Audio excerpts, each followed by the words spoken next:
This is One on One.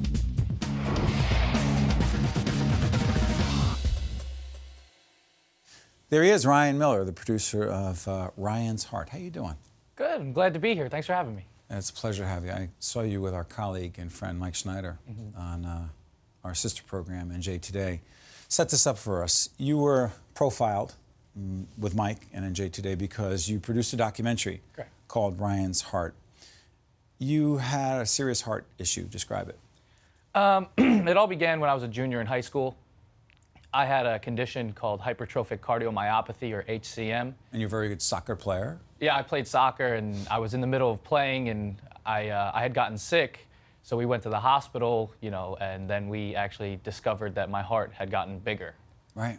So from there, we got sent to another hospital, and eventually I ended up in Newark, Beth Israel, which is where I had my transplant done.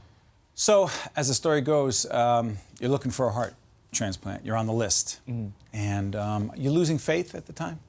Very much. It was tough being a 16-year-old stuck in a hospital when I'm used to being out playing sports and just hanging out with my friends. So the waiting was pretty much, that was the worst part for me. I know for my parents, you know, watching me in pain was the worst, but for me, the waiting really took a toll on me emotionally. Let's do this. The first clip we're about to see, your mom, your dad play a real big part here? Very much. Okay. Ultimately, the story has a very powerful and happy ending. And but there's another side to this. There's a young man in Bermuda, Dakari, who is 15 years of age. Yes.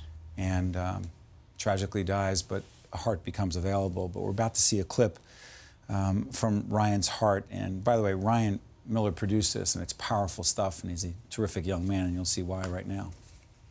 Can I ask you a question? I don't think I've ever asked you this question. It's a hard question for me to ask as your mother. How are you going to feel when and if they ask to put their hand on your heart? I'd never thought of that. Oh, God. No, it's just that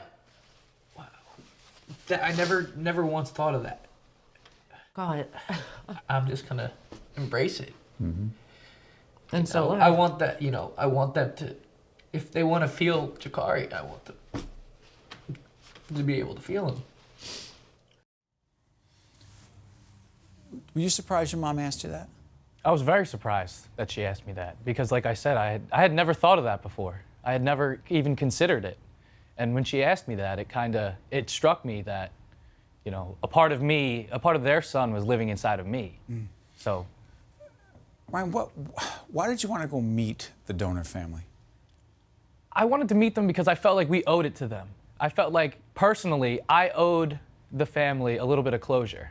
You know, I owed showing them that their decision to donate was life-saving, and they had a serious impact on my life by saving my life. And I wanted them to know that we are so appreciative for what they've done for us that, you know, I had to go there and personally thank these people. Yeah, that's a shot of Dakari's dad. By the way, guys, we also have a second piece of video, right? I want to confirm this. But I just want to do this. The decision to document this and turn it into a documentary, you made that decision? I did, along with my partner, Lindsay Rassman. She's one of my classmates. We had decided... Excuse me, at Montclair State University. At Montclair State That's University. Our sister, if you will, academic institution in New Jersey, where NJ Today is shot every night. So this all came together. We were assigned to create a show called Inside MSU, and it happened to fall around Organ Donation Month. So we sort of plotted for a couple of minutes, actually, and decided that maybe we should really, you know, pitch this and see if we could do it. We pitched it to our professor, and he was... Is that Steve McCarthy? Steve McCarthy, correct. And then from there, we kind of just got the wheels rolling and took control of it and made it happen. So then NJTV, our public television station in New Jersey, they're so moved by it. They say, come on, talk about it. A documentary air. By the way, you're about to see a second clip which begins to close the circle. You go see Dakari's family in Bermuda. Correct. The whole flight over, you're feeling The flight over, I was feeling good. I was very happy. I wasn't anxious until the drive over to their house from our hotel. That was the only time I really got nervous. Well, we're about to see a little closure here. Let's take a look at the clip. You could be my son, man.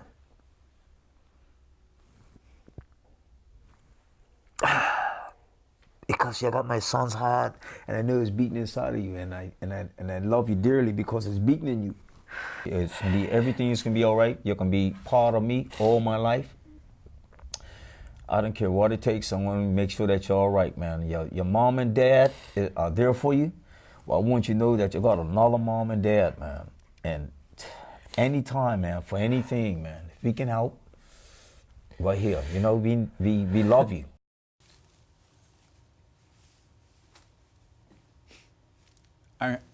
I remember the first time I saw that. I just could not imagine what you were feeling. I've been wanting to ask you that question. That was a pretty special moment for me. I had interviewed Dakari's mother just before that, and she and I had a special bond. But there was really, once I got to meet Steven and got to speak with him and talk Dakari's to him. dad. Dakari's dad. By the way, Dakari was a talented soccer player. I mean, get this. He was a talented soccer player in Bermuda. You're a talented soccer player in the United States. Mm-hmm. So keep talking. We pretty much, it was the coincidences that were there were just amazing. He wore the same number as me. Well, hold on. He wore the same jersey playing soccer. Correct. He wore number 2. I was number 2 my whole life. People even said that he and I had similar bone structure. That if you take away the color complexion, that we could almost be brothers. So his dad is telling you, you are like my son. Basically, we were talking about how I told him I could never replace his son, and nobody could, but I wanted to help them close that gap and give them some closure. And it really did feel as though he was like a second father to me. Have you had any communication with them since? Yeah, I emailed them every couple of weeks just to keep in touch. I had a birthday about a month ago. I heard from them then. I know Dakari's birthday is actually coming up in a couple of weeks, so I'll be, sending them an email and hopefully a letter then. It's a cliche question. I have to ask it. How do you feel this incredible experience? And earlier on in the documentary. By the way, go on to Ryan's website, the foundation website. Can people see the entire documentary? Yeah.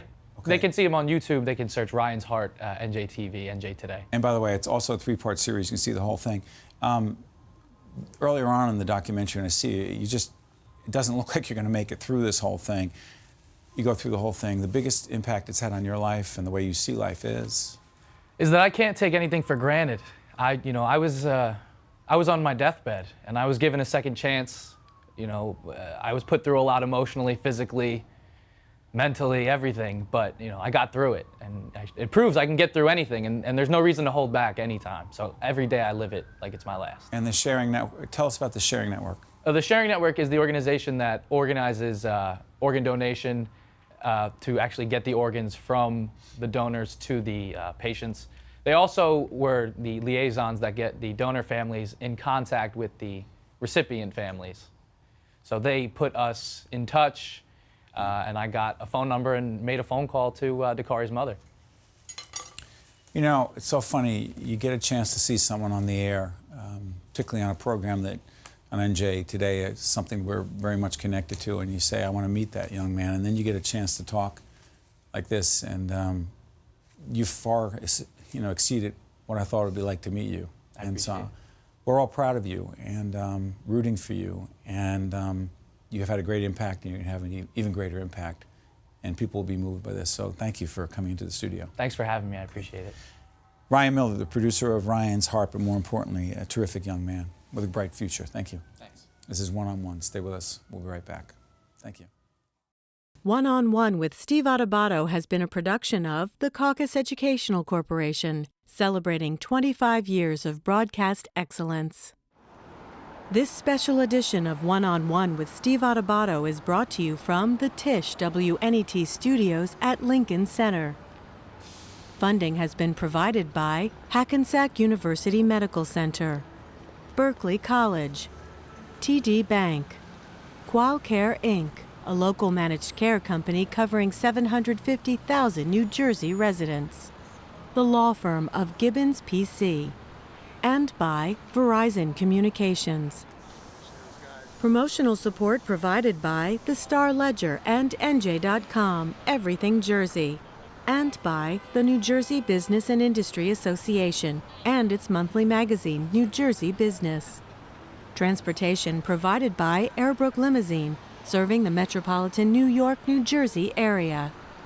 One-on-One with Steve Adubato has been produced in partnership with St. Joseph's Healthcare System.